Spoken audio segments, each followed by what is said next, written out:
A hlavne budú sa spoliehať aj na naplnené tribúny.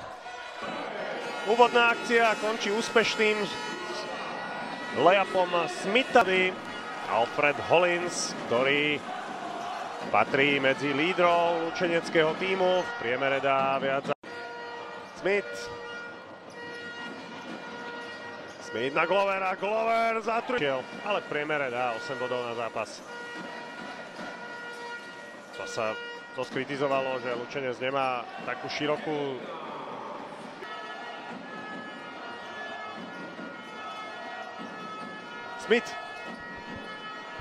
Smith v nájazde a sú z toho 2 body. Lučenec iba na jednej trojke, toto bola už 21. nepresná strela z diaľky. Glover. Veľmi úzkú rotáciu majú aj dnes Handlovčania. Mimo mladíkov, Kľúčika s Valentom. 7 hráčov využíva Nenad Miloševič. Zohráva Lučenec vysokým napádaním. Smith. Už sú Handlovčania na súperovej polovici. Pipiška si bude pýtať loptu. Smith.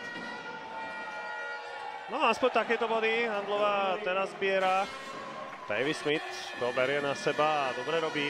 Pipiška za 2 body. Nepresná strela, ale výborne Dragovič. Pipiška krásne na Glovera. Kadáši na Smitha. Posledné sekundy, 3 štvrtiny. Smith,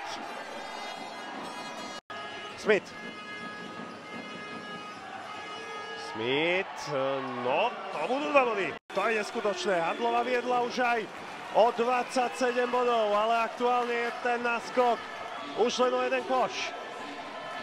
Smith ale vpravený Dragovičom, ešte Hollins. Tak toto keby padlo, to už asi Lučenec by chcel veľa.